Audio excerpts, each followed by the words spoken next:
Frank Gruber, Tech.co, here with Steve Case. Hi, everybody. Rise the Rest bus. We're live, rolling on the bus right now. We are rolling. We are in Phoenix, Arizona, day 5. How are you feeling? Feeling great. Been a great week. It's been we started in Omaha and Lincoln, Nebraska, and then we were in Denver, Colorado, and then we were in Salt Lake and Provo, Utah. Yesterday we were in Albuquerque, and today we're I've totally lost track Phoenix. where we are. Where are we? It gets a little bit of a blur, but Right. I don't know, 1,000 entrepreneurs this week. Right. It's great to see what's happening in these startup communities. They all seem to be rallying around their entrepreneurs and starting to rise up as great startup cities.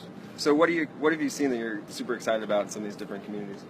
I think the diversity of businesses. I think that we're seeing in different places building on some of the local expertise here in Arizona. Yeah. Arizona State University has done a lot of things in research around water technology, photons, things like that. And so trying to figure out when we were in Albuquerque, we met people from some of the national labs, Sandia, Los Alamos, also what's happening at the University of New Mexico, a lot of things around cybersecurity and new energy technologies. Yep. So I think it seems like some of these entrepreneurs in some of these cities are solving real problems. And leveraging new technologies where it's not just the traditional software apps, internet stuff. It's pretty fundamental innovation that will kind of improve our lives, and in the process create a next generation of companies all over the country in these rise the rest cities that hopefully will level the playing field in terms of opportunity for everybody. Okay, let's talk about Phoenix since we're here in Phoenix. What's your take on Phoenix so far? It's very interesting. It's one of the fastest growing cities just in terms of population. They had a couple million people over the last 20, 25 years. Yep. And there's a lot of smart people. ASU is the largest university, very innovative university, doing a lot of breakthrough kinds of things. Michael Prove is the president, is a real kind of trailblazer.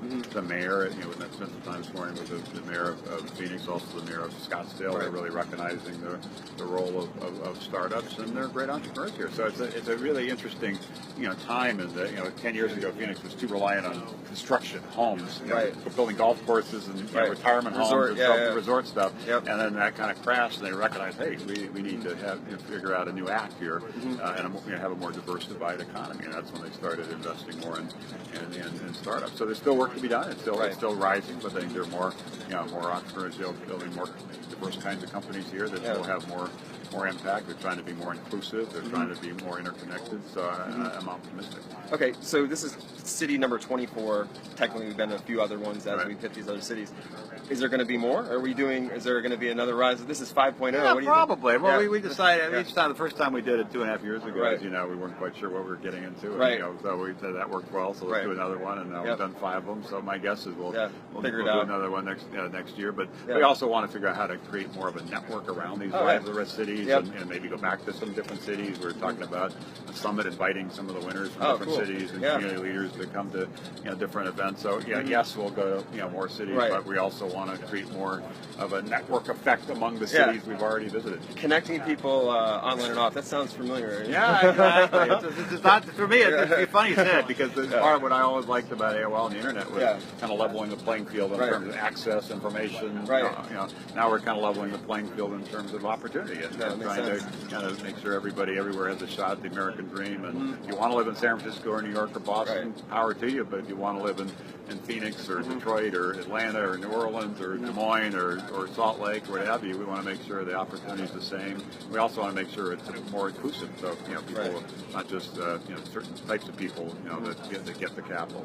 Last year, 90% of venture capital went to men, for example, less than 10% to women, about 1% to African Americans. So we just need to be more inclusive in terms of entrepreneurship, not just in terms of place, like the Rise the Rest, but also in terms of a diverse range of entrepreneurs. All right, one more question. What's one piece of advice you'd give to anybody in one of these Rise the Rest cities?